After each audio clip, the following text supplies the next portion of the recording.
You'll get a chance in a minute. But first, let's get a few facts straight. Perhaps a closer inspection will tell us something. Crime has been with us since the beginning. And I mean the beginning. With only 2 suspects, it wasn't hard to find out who done it.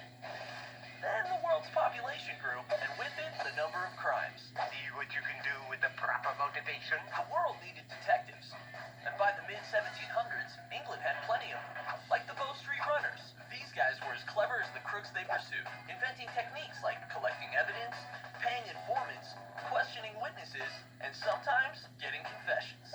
In 1830, England's most famous detective agency was born, Scotland Yard, the first to use fingerprints for IDing crooks. This is precisely what we need. Soon, there were just too many crimes and not enough cops.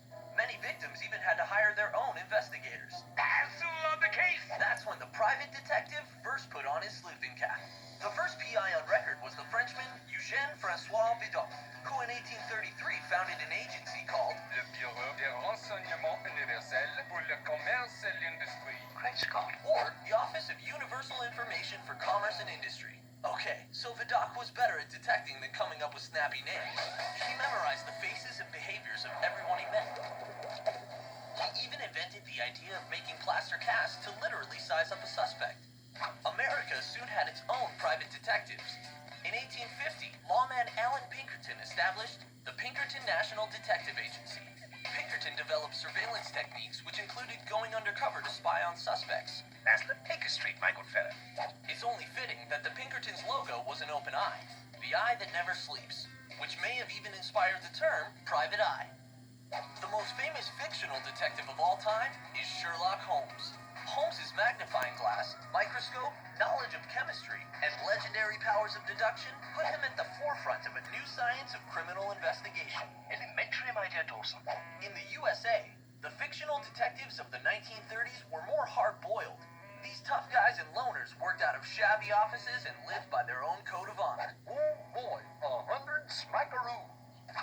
So, now that we've discussed some of the great private eyes of the past, let's try a little sleuthing of our own. But first, you might ask, where does the word sleuth actually come from? Here he is now. Answer, a sleuth hound was a dog bred in Old Scotland to track people and animals. A human sleuth does more than track criminals, he solves crimes. All in a day's work, Doctor. Okay, now let's try this mini mystery on for size.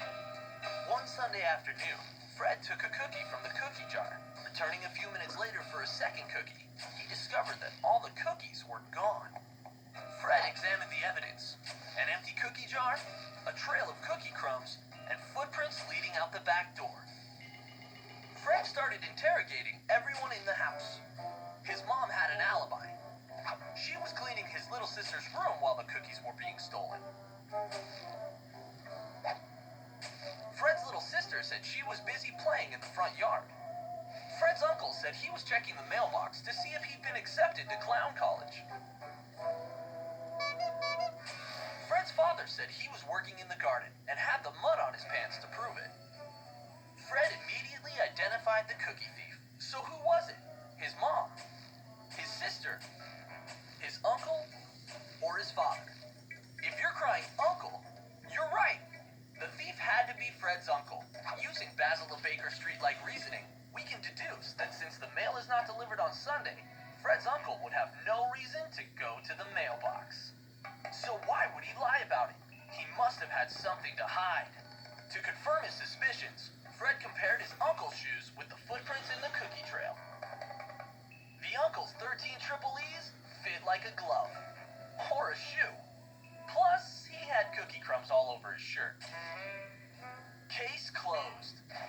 Congratulations, my fellow detectives. We've now proved beyond a shadow of a doubt that you can sleuth. We've done it, old fellow. Smile, everyone.